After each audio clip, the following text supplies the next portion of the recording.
Tai woke to the sound of sirens. They screamed through the early morning air of Seoul.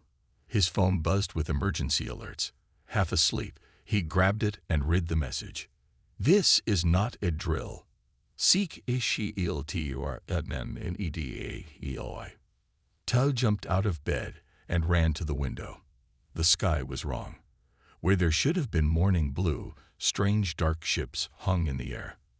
They were huge, black, and shaped like arrowheads. As he watched, bright beams of light shot down from one of them.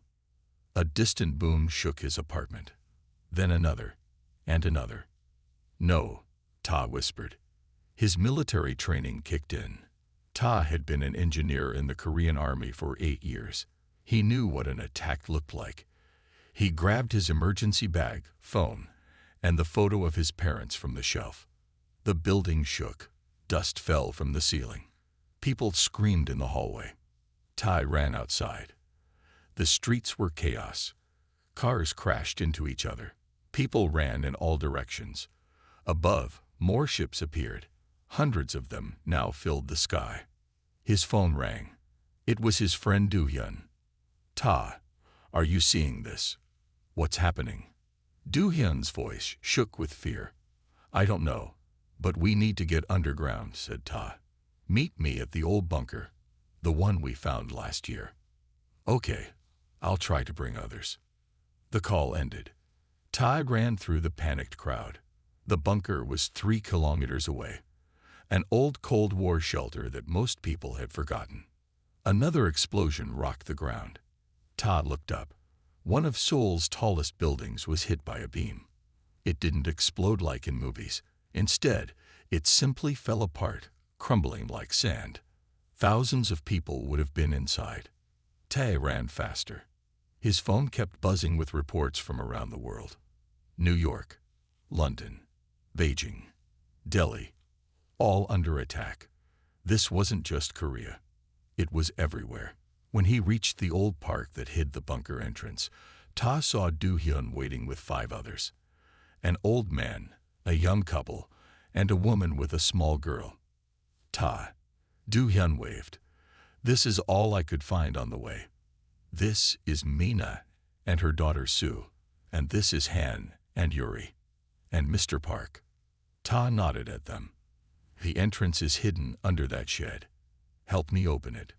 Together, they pulled away the old wooden boards. Below was a metal hatch. "What's happening?" asked Mina, holding her daughter close. "Who is attacking us?" "I don't know," said Ta, "but they're hitting every major city at once." The hatch was heavy, but Tai and Do-hyun managed to pull it open. A dark stairway led down. "Quickly," said Ta. "Inside." As the others climbed down, Ta looked at the sky one last time. The ships were everywhere now. In the distance, the center of Seoul burned. He had lived there his whole life. Now it was being destroyed by something not from Earth. The ground shook again. Tai hurried inside and closed the hatch behind him. The bunker was old but solid, built to survive nuclear war.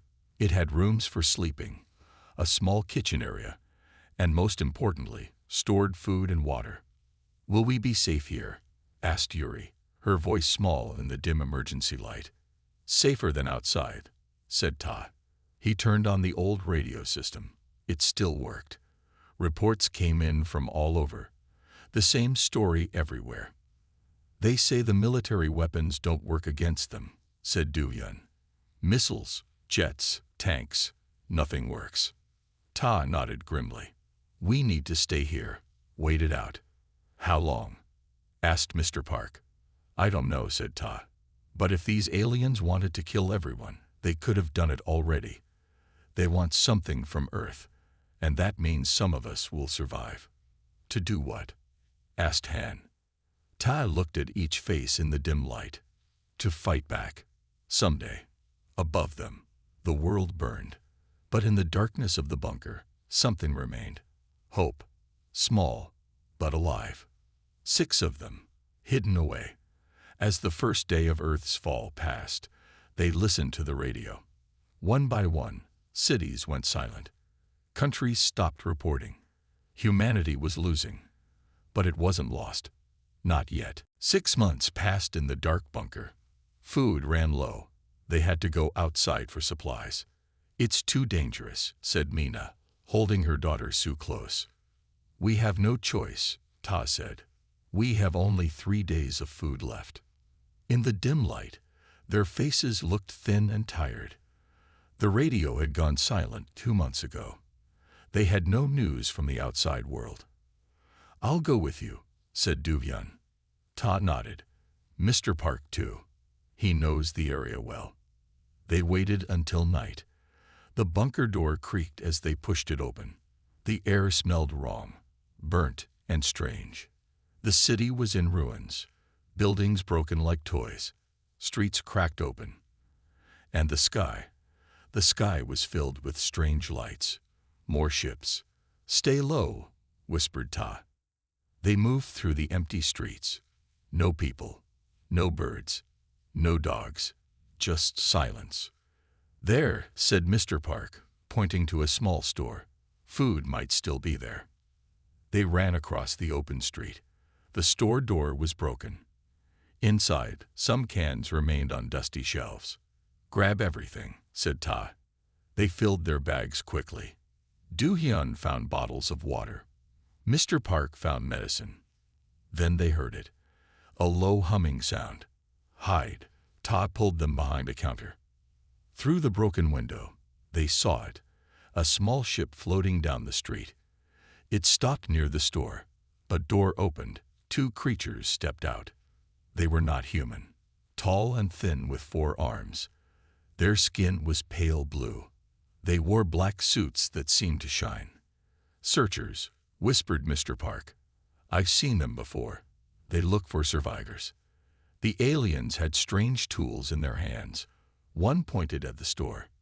"They know we're here," said Ta. "Run. Back door." They ran through the back of the store. Behind them, the front door crashed open.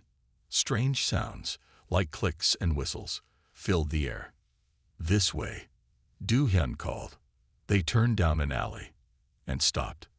Another ship blocked the way. Larger. More aliens waited. "Back," Ta shouted. Too late. A bright light hit Du-hyun. He fell, body stiff. Mr. Park was next. Then Ta felt it, a burning pain through his whole body. He couldn't move, couldn't speak, but he could see and hear. The aliens picked them up easily, carrying them to the ship. Inside was cold and bright, metal walls with strange marks. Ta was placed on a table. A machine moved over him. Pain shot through his neck. Then darkness. Ta woke to the sound of crying. He was in a large room with hundreds of people, all humans, all scared. His neck hurt. He touched it and felt something hard under the skin. A small bump. "Chip," said a woman's voice. "They put it in all of us." Tay turned.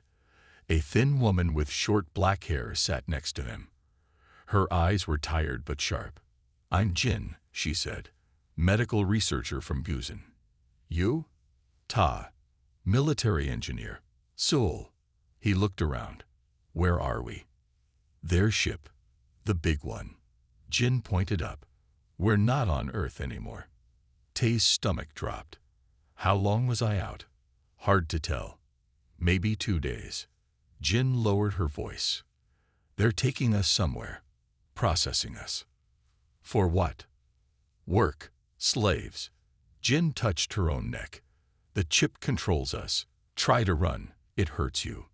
Disobey, it hurts you." Ta saw Du-hyun and Mr. Park across the room, still unconscious. "What about the others in my bunker?" he asked. Jin shook her head. "If they weren't with you, they might be safe. For now." A loud noise filled the room. A door opened. The blue aliens entered, followed by different creatures. These were bigger, with hard shells like insects. "Krell," whispered Jin. "I've heard others talk about them. They're part of something called the Void Collective. 7 different alien species." One of the insect aliens spoke, and their words were translated by a machine. "Humans, You are now property of the Void Collective. You have been classified as Class 3 sentience. You will work, you will obey, you will serve. Ta looked at Jin. In her eyes, he saw not just fear, but something else. Something harder. Anger. They think we're stupid animals, she whispered. That will be their mistake. Around them, hundreds of humans sat in silent fear. But Tai understood what Jin meant. The aliens had taken their world. They would learn what that cost. 3 years passed. Ta worked in a huge factory on a planet far from Earth. The Krill, the insect-like aliens, ran it.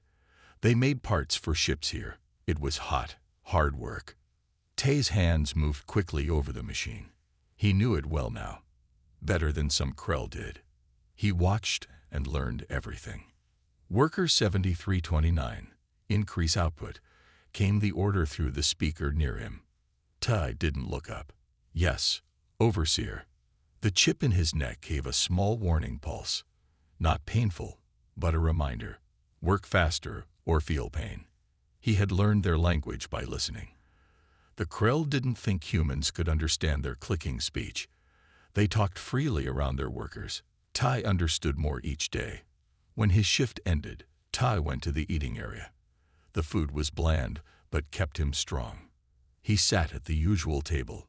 Soon, Jin joined him. How was the lab today? He asked quietly. Jin looked tired.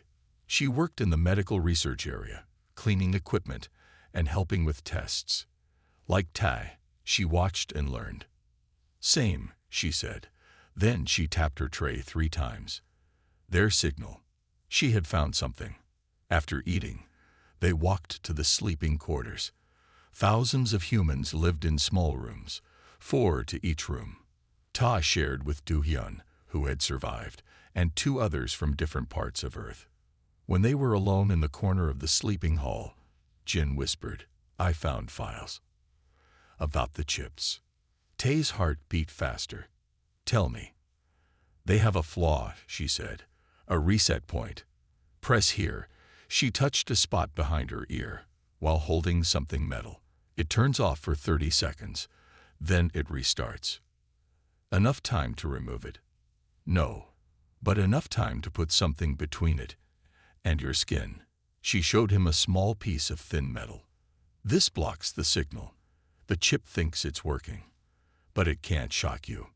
Ta stared at her. How did you get this information? They think I can't read their language, she said with a small smile. I've been studying it for years, and they leave screens open when I clean. That night, they tried it on Ta's chip first. The small pain as the chip reset made him bite his lip. Jin quickly slipped the thin metal under it. Now test it, she whispered.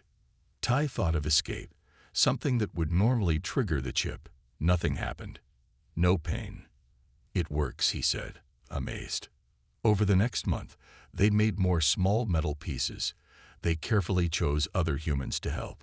People who showed spark in their eyes, who watched the aliens closely, who seemed to understand.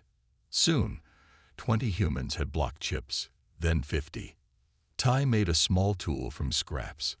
It could send simple messages through the workstations, clicks that sounded like machine noise to the Krill, but were code to the humans.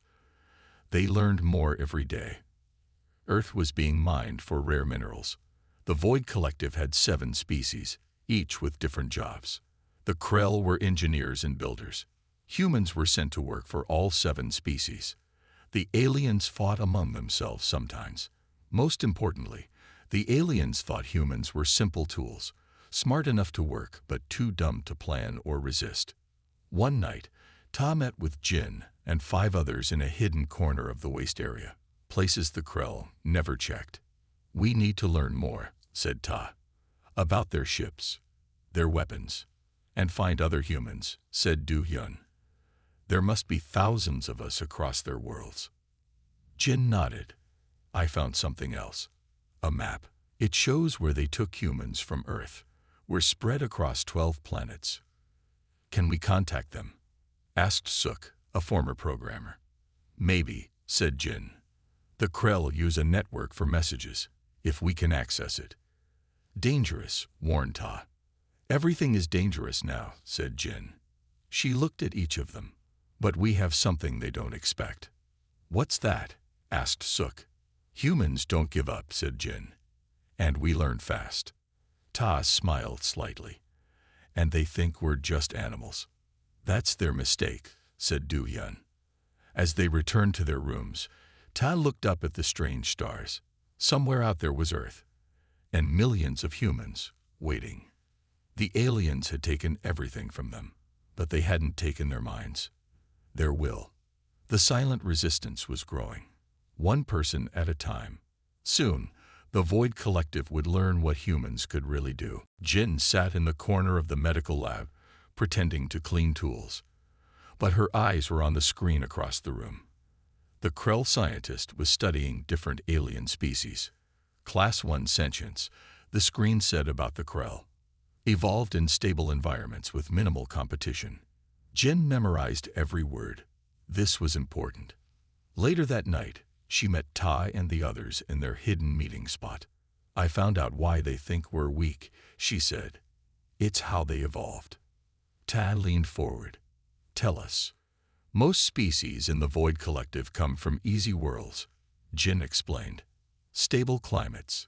Few predators. No big changes for millions of years. Not like Earth, said Suk. Exactly, said Jin. Earth changed all the time. Ice ages, floods, volcanoes. Our ancestors had to adapt or die. Do-hyun nodded. And we had to compete with other humans too. That's why we're different, said Jin. We can do things they can't understand. Over the next weeks, they watched the aliens more carefully. They began to see patterns, weaknesses. Todd was working on a broken machine when he noticed something. The Krell engineer couldn't fix it. It was a simple problem. A part was backwards. But the engineer kept trying the same thing over and over. They don't think outside their training, Todd told the others that night. They follow rules. If something new happens, they get stuck. Jin had seen it too. In the lab, they run the same tests. If the results are strange, they throw them out instead of asking why. Suk, who worked in data processing, added, they trust their computers completely. If a computer says something, they believe it. And they get tired easily, said Du-hyun. They work for 6 hours, then rest for 12. They say humans are weak, but I've seen them collapse if they work as long as we do. Ta began to see their advantage. Humans had survived on Earth because they could. Adapt to new situations quickly. Think creatively when in danger. Work together in large groups. Keep going when tired or hurt. Learn new skills fast. One day, Tai was working when alarms sounded. A large machine had broken. Hot metal was spraying everywhere. Workers ran. A Krell overseer was trapped under fallen equipment. The other Krell moved back, unsure what to do. Without thinking, Tai ran forward. The heat was intense. His skin burned. But he reached the overseer and pulled away the hot metal. The Krell was badly hurt. Green blood flowed from its crushed leg. Tai remembered what Jin had told him about Krell bodies. He tore a strip from his shirt and tied it tightly above the wound. Other humans came to help. They lifted the heavy parts off the overseer and carried him to safety. Later, in the medical area, Jin helped the Krell doctors treat their injured leader. She quietly suggested a human blood-clotting medicine that might work on Krell. It saved the overseer's life. That night, Tai's hands were wrapped in bandages for his burns. Jin looked worried. Why did you help him? She asked. After all they've done to us. Because they were watching, said Ta. Now they're confused.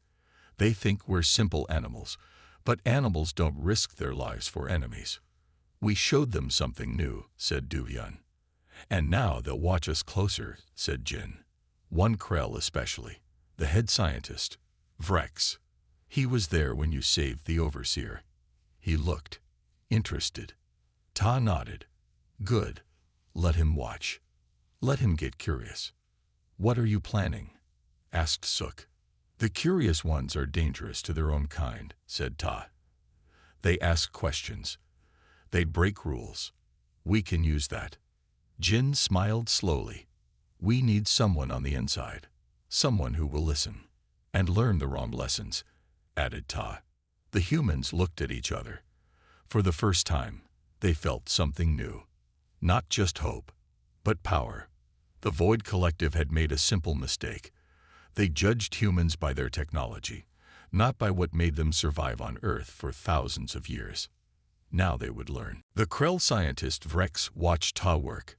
Every day for a week, the tall insect-like alien stood nearby, taking notes on a small device.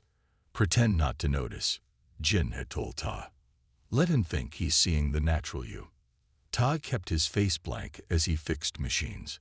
He made sure to work well, but not too well. Just good enough to be useful, not good enough to look special. Then one day, Vrex approached him. Human, the Krell said in the common language of the Void Collective. You saved Overseer Krolg. Why? Ta looked up, pretending surprised that the alien was speaking to him. Overseer hurt, Ta said in simple words. Help good. Vrex's antenna twitched. But Overseer is not your kind. Ta shrugged. All workers help when danger. This was the game they had planned. Make the Krell think humans were simple but good workers. Useful tools, not threats. Come, said Vrex. New work for you. Ta was taken to a new area, a workshop with broken machines. Vrex pointed to them. Fix, he said. Show how. Ta understood. This was a test. He began working on the machines, talking out loud in simple terms. This part connect to this part. This wire broken. Need new wire. Vrex watched and recorded everything. That night, Tai told Jin and the others what happened. He's studying you, Jin said, trying to understand how humans think. Good, said Ta. While he watches me, I watch him. I see everything in his workshop. Learn their technology. Sook had news too. I found a way to send messages to other planets, through the data network. Did you contact other humans? Asked Do-hyun. Yes. Sook smiled. There are resistance groups on every planet. They're waiting, watching, just like us. What about Earth? Asked Jin. Sook's smile faded, still mining it. But there are humans there, forced to work in the mines. We need to share what we've learned, said Ta. About the chips, about the Krell weaknesses. They agreed. Sook would send coded messages through the data network. Simple changes in numbers that looked like errors but were actually words. Days passed. Ta continued working with Vrex. The scientist showed him more advanced machines, asked more questions. One day, Vrex said something unexpected. Humans are Class 3 sentients, he said. But you are different. Ta kept his face blank. Different how? The way you solve problems. The way you work when tired. The way you help each other without orders. Vrex's voice was low. I have questions. Ta saw an opportunity. I answer if you answer. Equal exchange. Vrex seemed surprised. That is not our way with Class 3 beings. Then no answers, said Ta, taking a risk. Vrex was quiet for a long time. Then he said, ask your question. Why did you attack Earth? Resources, Vrex said simply. Rare minerals, unusual biology. But mostly position. Position. Your planet sits at a crossing point of space lanes. Good location for expanding our territory. Tud filed this information away. Then he asked, how many humans survived? About 200 million, said Vrex. From your 7 billion. Tai felt both sorrow and hope. So many dead, but millions still lived. Now do you answer my question, said Vrex. How do humans adapt so quickly to new situations? Tai chose his words carefully. Earth always changing. Humans must change too, or die. Interesting, said Vrex. The Krell way is different. We perfect one way, the best way. Then we never change. Never. Change brings risk, said Vrex. Risk brings failure.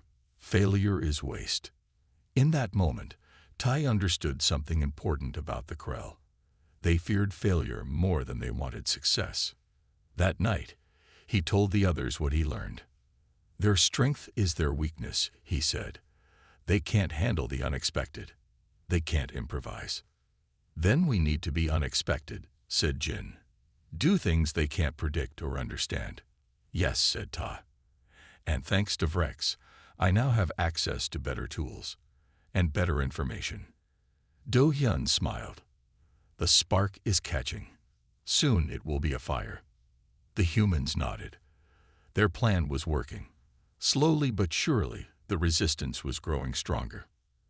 And the Krell still had no idea what was coming. Jin cleaned the lab quietly while the Krell scientists worked. They never paid much attention to her. She was just a tool to them, like a broom or a mop. That was their mistake. Jin watched as Vrex entered his access code into the main computer. Her sharp eyes caught every number.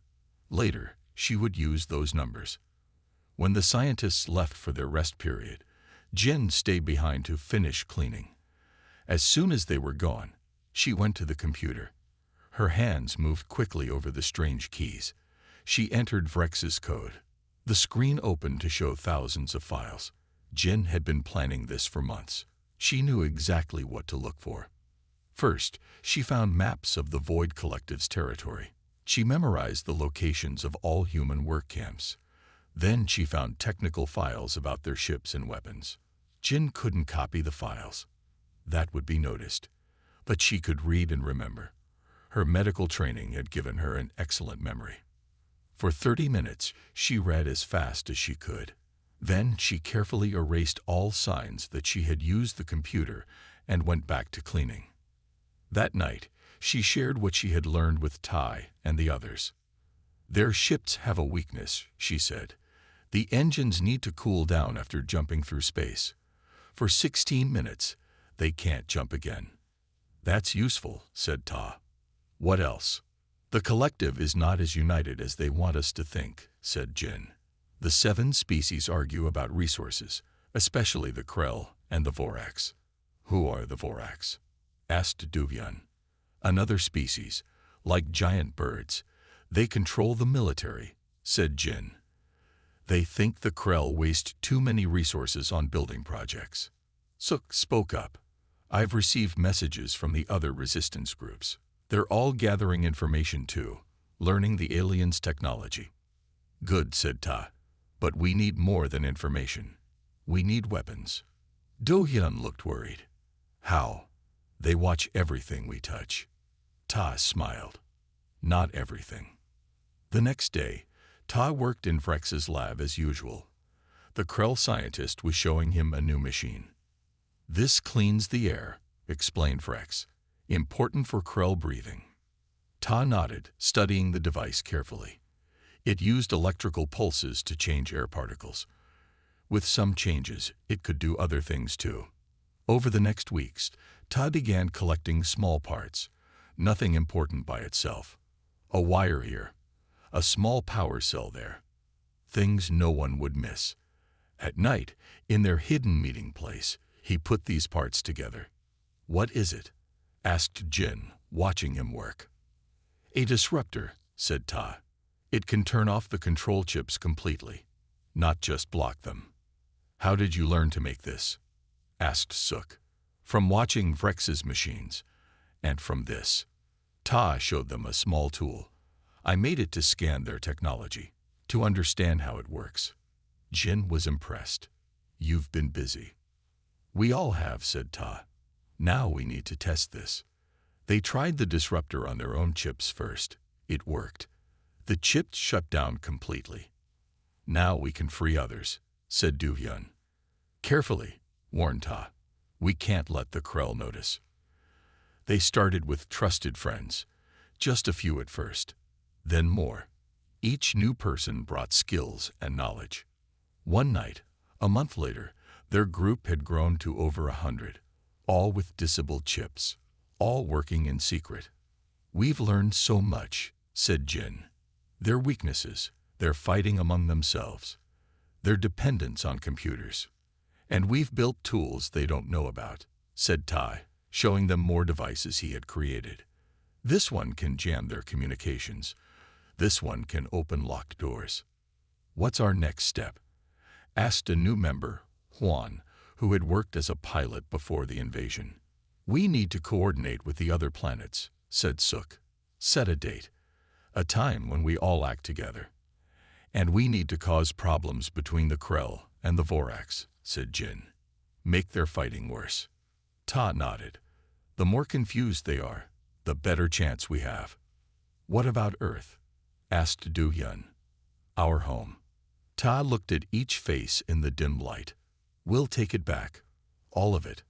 For the first time since their capture, the humans felt real hope, not just to survive, but to win. The Void Collective had taken their planet, killed their families, and made them slaves. Now they would learn what happens when you corner humans and leave them no choice but to fight back. Alarms woke everyone in the middle of the night.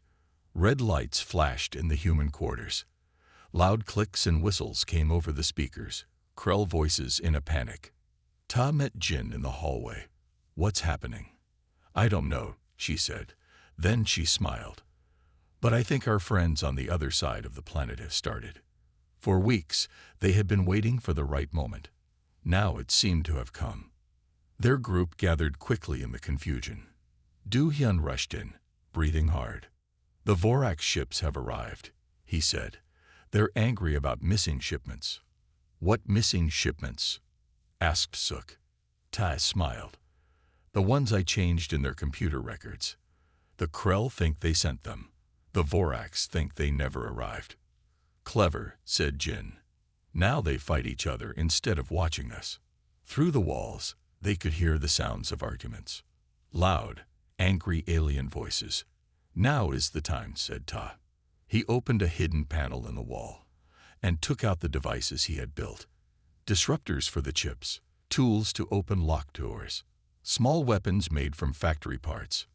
Everyone knows what to do, he asked. They all nodded. For months, they had planned this moment. Each person had a job. Then let's go, said Ta. They moved through the complex. The confusion helped them. Krell were rushing around, too busy to notice humans where they shouldn't be. Jin and her team went to the medical area. They had a special job, to release a gas Jin had made in secret.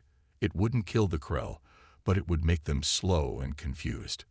Remember, she told her team, put on the masks first. They put on breathing masks Ta had made, then entered the air system room. Jin connected her device to the main air pipes. Now, she said, and turned it on. Across the complex, Tai and his team reached the communication center. 2 Krell guards stood at the door. Now, Juan, Ta whispered. Juan stepped out into the open. Help, help, he shouted. Vorax attacking in Section 4. The guards looked at each other, then ran toward Section 4.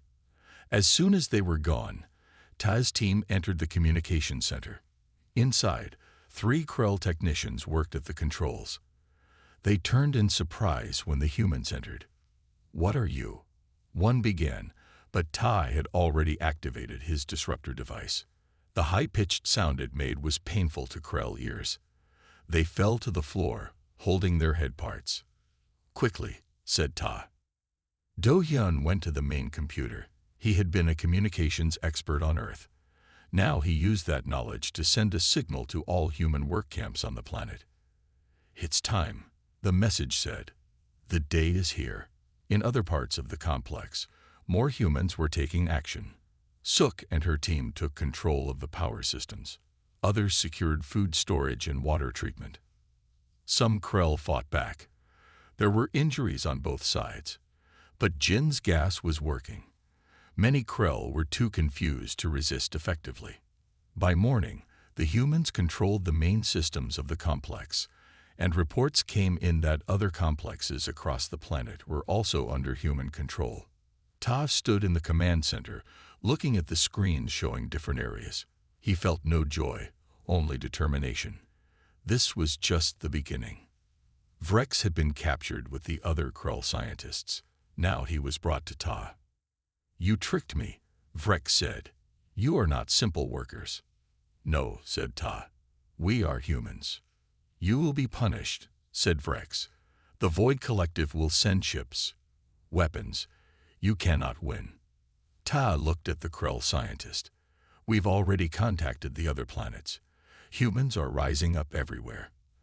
At the same time, Vrex's antenna twitched in what Ta now knew was fear. "Impossible. You could not coordinate such a thing." "We did," said Jin, entering the room. "And we've done more. We've sent messages to your enemies outside the collective. Telling them now is a good time to attack." "Why?" asked Vrex. "Why fight when you must know you will lose?" Tad leaned close to the alien. "Because humans never accept defeat, even when we should." And as if to prove his words, alarms began to sound. On the screens, they could see new ships arriving. The real battle was about to begin. The ships coming into view weren't Vorax attack vessels as they feared. They were Krell supply ships. And the humans were ready for them. "Send the message," Tay ordered. Sook transmitted the signal they had prepared. A fake distress call from the Krell colony. "Dangerous disease outbreak. Do not land." "Repeat, do not land." On the screens, they watched as the ships paused in orbit. "They're confused," said Jin. "Their protocols say to help, but the warning scares them." "Now for part 2, said Ta. Do-hyun sent another signal, this one mimicking an official Krell command. "Proceed to secondary colony for further instructions." The ships changed course, heading toward the empty side of the planet, where a small team of humans waited with Ta's devices to disable the ships when they landed. "They follow orders without question," said Jin, "even when they should check first." Vrex, still their prisoner, watched with his large compound eyes. "You understand us too well," he said. "How?" "We watched. We learned," said Ta. "While you thought we were just working, we were studying everything about you." Reports came in from across the planet. Humans had taken control of all major facilities, but it wasn't without cost. Many humans had died in the fighting. Then a message arrived from another planet. The humans there had also succeeded. Then another message and another. 6 planets under human control. "It's working," said Sook, her voice full of wonder. But their victory was still fragile. The main Krell fleet would come soon, and the Vorax would send soldiers. "We need to prepare," said Ta. "They'll try to take back control." For 3 days, they worked without stopping. They set traps, prepared defenses, made weapons from Krell technology. Jin had an idea. "The Krell are part of the Void Collective, but they don't really trust the other species," she said. "I found messages in their computer, secret plans in case of war with the Vorax." "Can we use that?" asked Ta. "Yes," said Jin. "We can send fake orders. Make the Krell and Vorax fight each other instead of us." They put the plan into action. Jin created false messages that looked like they came from Krell leaders. The messages blamed the Vorax for helping the human rebellion. At the same time, they sent messages to the Vorax, seeming to come from their commanders, saying the Krell were planning to take Vorax territory. On the 4th day, the Krell battle fleet arrived. 20 large ships filled with soldiers. They took position around the planet. "This is Fleet Commander Jex," came the message. "Surrender now or be destroyed." Ta looked at his friends. They had planned for this too. "Sendar answered," he said. Do-hyun transmitted the message they had prepared. "This is now a human world. Leave or face destruction." The Krell ships moved closer, weapons ready. "They're going to attack," said Sook. "Wait," said Ta, watching the screens. Suddenly, new ships appeared. Vorax ships, many more than the Krell fleet. "Attack the traitors," came the Vorax command over the channels. They had believed the fake messages. The Krell ships turned to face this new threat. They too had received false information that the Vorax were behind the human rebellion. In moments, the space around the planet became a battlefield. Krell and Vorax ships firing at each other. Explosions lit up the darkness of space. Now, said Ta. They launched the small ships they had prepared. Ships with human pilots who knew how to fly between the fighting alien vessels. Each carried one of Ta's special devices, something that could disable the systems of any ship it attached to. The human ships were small and fast. The alien vessels, focused on fighting each other, barely noticed them.